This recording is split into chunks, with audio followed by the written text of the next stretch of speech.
কিশোরগঞ্জের ভৈরব উপজেলায় অবস্থিত সাবেক রাষ্ট্রপতি জিল্লুর রহমানের পারিবারিক বাসভবনটি বর্তমানে একটি কিন্ডারগার্টেন স্কুল হিসেবে ব্যবহৃত হচ্ছে।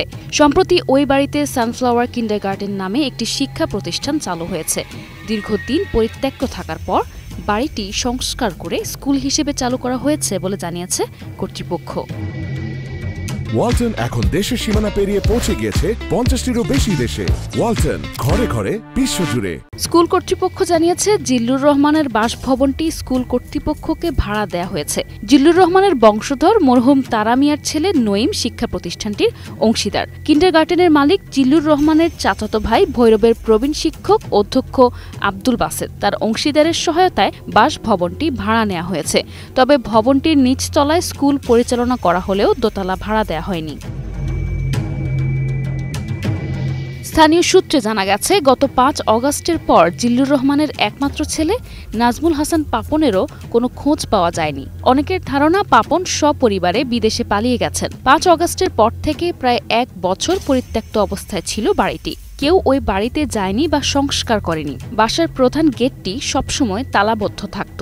অনেক উৎসুক মানুষ বাড়ির বাইরে থেকে পরিত্যক্ত বাড়িটি দেখত। এরই মধ্যে হঠাৎ এলাকাবাসীর চোখে পড়ে বাড়িটিতে কিন্ডারগার্টেন স্কুল খোলা হয়েছে। জানা গেছে, বাসভবনটি সানফ্লাওয়ার কিন্ডারগার্টেন স্কুল কর্তৃপক্ষকে ভাড়া দেওয়া হয়েছে। নঈম আহমেদের সহায়তায় বাসভবনটি ভাড়া নেওয়া হয়েছে।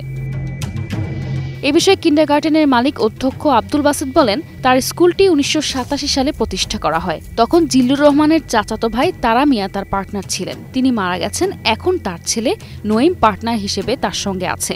জানা যায়, নঈম জিল্লুর রহমানের ওয়ারিশের কারো সাথে আলাপ করে বাড়িটি ভাড়ার ব্যবস্থা করে দেয়। তিনি আরও বলেন, 5 অগাস্টের পর বাসভবনটি মারাত্মক ক্ষতিগ্রস্ত করে দুর্বৃত্তরা। তিনি জানান, ভৈরবের কৃতি সন্তান জিল্লুর রহমান ছিলেন অহিংস নেতা। তিনি কারো ক্ষতি করেছেন বলে তার জানা নেই।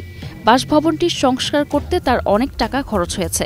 এই টাকা তিনি ভাড়া থেকে কর্তন করে নেবেন বলে জানানো হয়। এভাবেই স্কুল কর্তৃপক্ষের সাথেই কথা হয়েছে। তবে তিনি বলেন, নিচতলা ভাড়া নিলেও দোতলা ভাড়া নেওয়া হয়নি। আর বাসভবনটি শিক্ষার্থীদের পদচারণায় এখন ভালো থাকবে বলে জানান তিনি। এদিকে এ বিষয়ে উপজেলা নির্বাহী কর্মকর্তা শবনম শারমিন বলেন, তিনি এখন শুনেছেন এ ব্যাপারে। তাকে এখন পর্যন্ত কেউ এ বিষয়ে লিখিতভাবে কিছু জানায়নি। যদি কেউ লিখিতভাবে অভিযোগ দেয় তাহলে অবশ্যই প্রয়োজনীয় ব্যবস্থা গ্রহণ করবে বলে জানান তিনি। নিশা আলম, নিউজ ডেস্ক, 21 টেলিভিশন।